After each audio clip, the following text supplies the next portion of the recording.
I want to talk a little bit since we're also low key talking about leaving. I want to give a shout out today, and I want to highlight a country that has historically had a really bad rap, primarily because there was a genocide that happened during the Clinton administration when this country could have gone in and helped save maybe close to 1 million lives. We pulled out. It was a genocide that happened, started on the radio in this country, where radio hosts got two groups of people who look alike, who are family, who live next to each other to hate one another.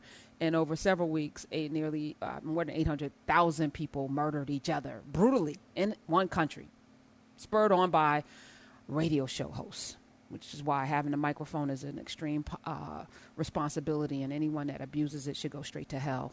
They shouldn't even be a place where they get to make their case. It's my opinion.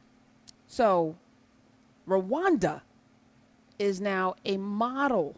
So see how time, you just put your pieces back together. So there's hope for America. Rwanda, Central African nation, Rwanda, 13 million people, Rwanda, in an area roughly the size of Maryland. It is implementing one of the continent's most aggressive and technologically sophisticated strategies to contain the coronavirus. It is actually one of the best countries in the world handling coronavirus. Rwanda. Say it with me. Rwanda. Yes, Rwanda is handling its business, and it's Tech Tuesday, so I wanted to highlight them today at the top of the show because I think it's important for us to see this pandemic didn't have to be like this. 200,000 plus people didn't have to be dead, especially in a country that is so far advanced, supposedly. And this is what poor leadership looks like. Rwanda has great leadership. It is one of the first African countries to detect the outbreak of corona. Guess who else knew about corona before March? So they knew about it in March. Donald J. Trump knew about the severity of this COVID-19 novel coronavirus in February. We have audio tape where he knew in February,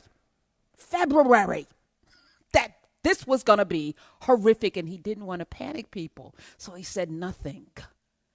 He fiddled while Americans died. And as a result, we're among the top nations suffering under the yoke of this. And I thought I read somewhere today that New York is now, which was going through it horrifically, is about to get a third wave because people don't want to follow instructions, primarily because we have no leadership making them. Federally, Donald Trump could have done some things that would have totally made this crisis so much less severe. Like Rwanda. They registered 48, this is how many cases they have, right? So they have 13 million people, roughly the size of Maryland. And since March, since they went into action, 4,800 cases. And only, and I say only because for those 29 people and the families of those 29 people, that's not good. But they have 29 total deaths. 29 total deaths. Okay? Let that sit. It is only one of 11 countries worldwide and the only one in Africa that the European Union considers a safe travel destination. It's the only place that I can go. No, but even if I go there, I think they're going to make me quarantine. And I'm not mad at them. I'm not mad at them. They have 29 total deaths.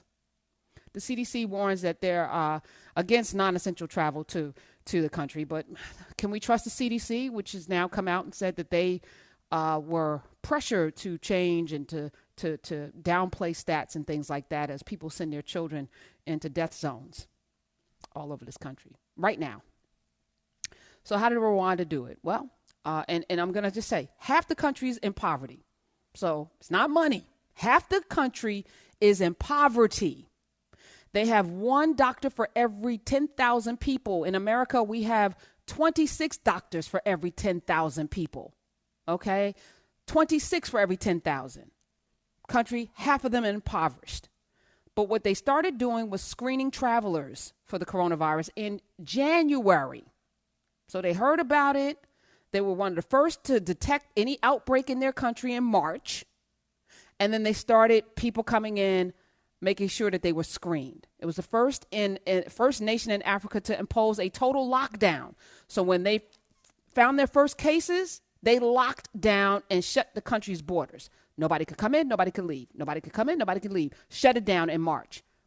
I've heard from a doctor here on these airwaves that had America just done that for 2 months, everybody, and wore a mask, the virus would have died because it wouldn't have had a host to park itself into. More than 10,000 field workers in Rwanda go to homes. They visit villages and towns. Again, half this nation is in poverty. They go to towns and villages to conduct contact tracing. All right? So of the 4,800 cases, who do you know that had it? Who do you know that, where did you go? And they go and they do all of that. And they submit a daily report to the government. So they actually have facts and stats and data. The coronavirus prevention guidelines are blared through loudspeakers on drones. They use drones to give people, hey, you're too close. That's less than 6 feet. Hey, where's your, and that's blasting through drones that are hovering over their congested suburb, which is the capital, Kigali. Congested, much like New York, packed in.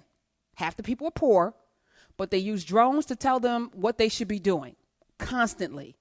At intersections in their major hub, health workers take samples from drivers. So you know how they have those things for speeding here in America? They have these little things set up.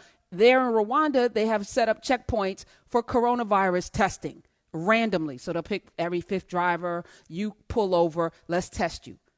Every so often, samples, they're chosen at random, and their permission is required. Though, so you can't just randomly. So it's not a dictatorship. It's not Russia. It's not China. They're civilized people. But guess what? Folks are cooperating. That's the other difference. People are cooperating. Okay, I don't mind taking a few minutes to be tested because it's making us all safe.